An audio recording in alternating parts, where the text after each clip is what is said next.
tu peux nous expliquer un peu l'histoire du Bénin? Parce que c'est beau au Bénin. Oh, beaucoup.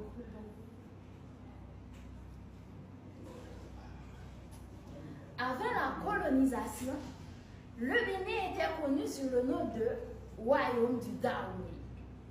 L'un des royaumes les plus puissants et organisés d'Afrique. Ce royaume était célèbre pour ses rois influents, son armée forte, ses femmes guerrières appelées Amazones du Dahomey. Waouh! Applaudissez pour ça.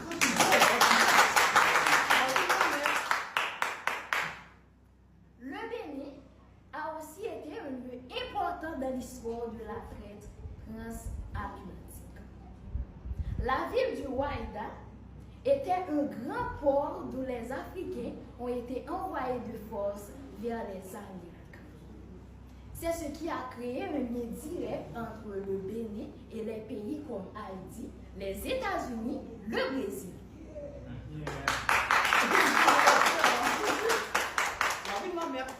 Chaque fois.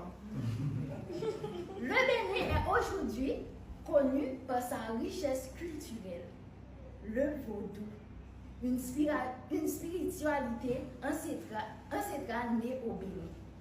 Les danses traditionnelles et des respects des tambours comme Haïti, vous voyez, je vous dis que Haïti, ça a été aussi au Bénin. Bon, moi je suis aussi béninoise. Ah, yeah.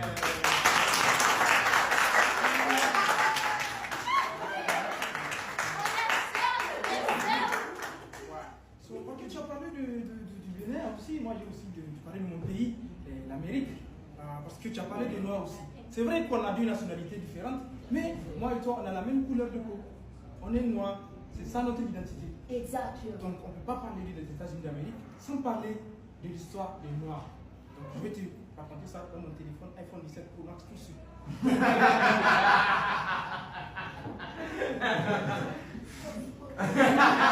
Comme j'ai des téléphones quoi.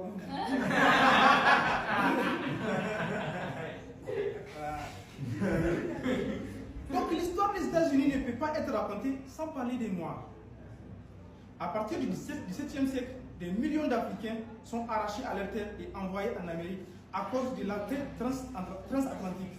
Ils sont réduits en esclavage et forcés de travailler dans des conditions inhumaines. Pendant des siècles, ils se battent pour leur liberté. Ce combat mène à la guerre de sécession 1961-1965,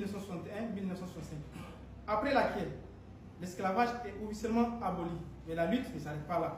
Les Noirs continuent de subir des injustices, la ségrégation et le racisme. Au XXe siècle, ils se lèvent encore avec le mouvement des droits civiques pour réclamer l'égalité, la justice et le respect. Aujourd'hui, malgré les difficultés, les Afro-Américains ont contribué à faire des États-Unis une grande puissance dans la culture, le sport, la musique et bien plus encore. Donc, peu importe où nous sommes aujourd'hui, que nous soyons en Amérique, en Europe ou en Afrique, nos racines sont les mêmes. Notre histoire commence en Afrique.